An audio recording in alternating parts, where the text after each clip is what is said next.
Avant la prise en main de tout appareil électrique, assurez-vous d'avoir bien lu la notice d'utilisation pour votre sécurité et la bonne marche du produit. La soudure provoque la projection d'éléments en fusion.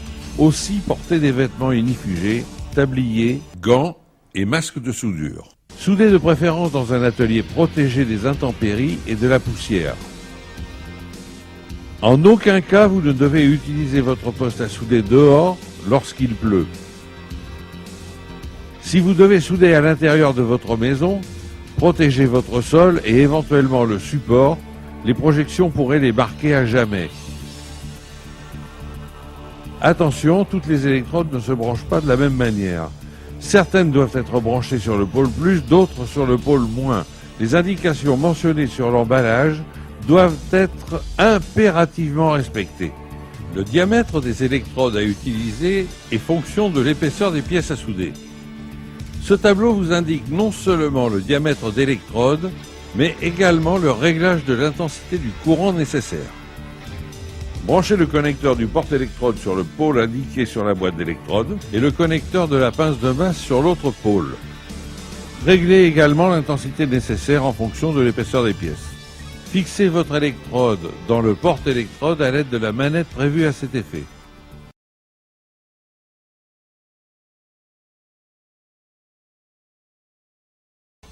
Mettez vos gants. Connectez la pince de masse sur la pièce à souder en veillant à ce que le contact soit parfait. Pour cela, un polissage est souvent nécessaire. Avant la pratique, un peu de théorie. La soudure à l'électrode consiste à déposer du métal en fusion sur deux éléments du même métal à joindre. L'arc électrique qui va s'établir entre les pièces à souder et l'électrode reliée à l'appareil va permettre à celle-ci de fondre. Vous êtes maintenant prêt à souder. Eh bien, allons-y. Prenez le porte-électrode d'une main, le masque pour protéger vos yeux de l'autre, approchez l'électrode et grattez comme une allumette en maintenant un angle de 30 degrés. Vous avez amorcé, maintenant vous devez déposer le métal en fusion de votre électrode sur la pièce à souder petit à petit de manière linéaire. Vous devez absolument respecter un sens de déplacement afin de ne pas fragiliser votre soudure. Veillez également au fait que votre électrode soit courcie en déposant du métal. Votre main doit donc descendre progressivement vers la pièce. Si l'électrode reste trop loin de la pièce, vous aurez une rupture d'arc. Et si vous l'approchez trop, elle va se coller à la pièce. Mais rassurez-vous, l'électronique contenue dans cet appareil va vous aider à l'amorçage et durant la phase de soudage en ajustant le courant automatiquement. Le matériau qui recouvre le métal de l'électrode sert à protéger le bain de fusion de l'oxydation. Il formera une croûte protectrice, le laitier, qu'il conviendra de retirer en la cassant avec un marteau puis de brosser après refroidissement de la zone soudée. Vous avez choisi un inverter et vous avez eu raison. Il est plus petit, plus léger, à faible consommation de courant et en plus il est doté de systèmes électroniques facilitant le soudage de manière spectaculaire.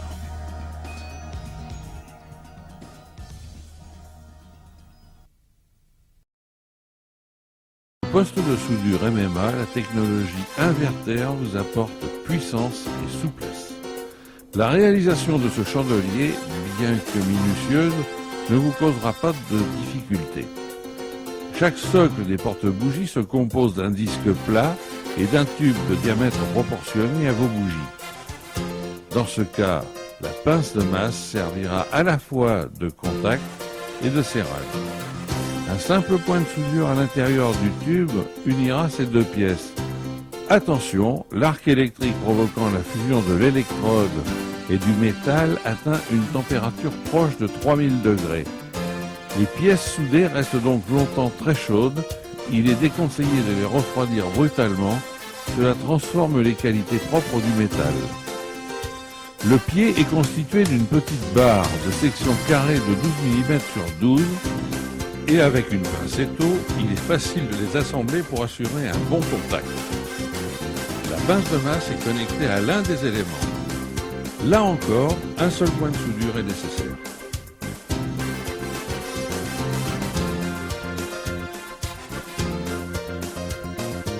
Éliminez le laitier et brossez votre bougeoir.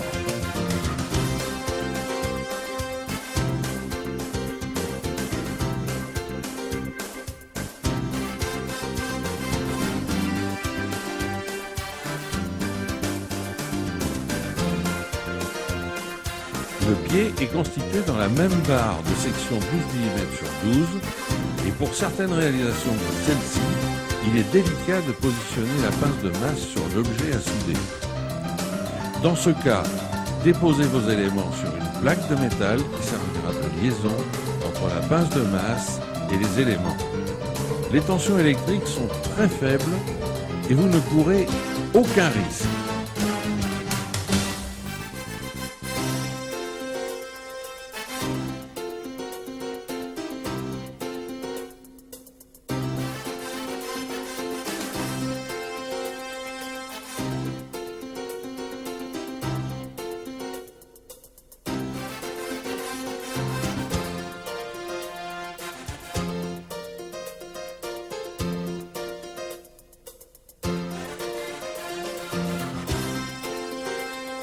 Le support étant réalisé, il ne vous reste plus qu'à souder les 3 porte-bougies en vous aidant d'une pince étau pour maintenir les éléments lors des points de soudure.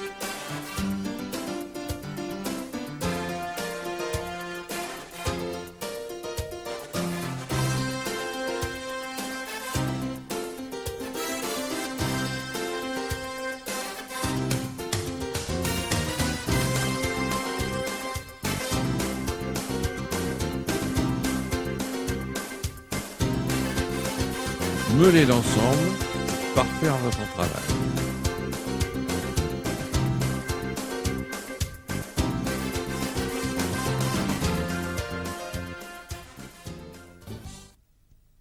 Le matériel de jardinage subit souvent des chocs. Quand il est laissé à l'humidité, le métal rouille, se dégrade et il est nécessaire de pouvoir le réparer. Un contrefort de cette brouette s'est rompu. Il faut le ressouder. Pour commencer, mettez bien à nu les parties à souder, ainsi qu'un endroit pouvant assurer le bon contact de la pince de masse. Le métal un peu vieillissant et peu résistant à la forte chaleur de l'arc électrique, proche de 3000 degrés, il se perce facilement. Agissez donc par petites soudures. Piquez et enlevez le laitier régulièrement pour surveiller l'évolution de la soudure, qui, au final, doit être belle et bien brillante. Recharger du métal ponctuellement, comme sur cet exemple, est assez simple. Laissez refroidir le début de la soudure, elle va servir de support à un nouvel apport de métal. Déposez-en petit à petit, jusqu'à complet rebouchage formant une goutte bien visible.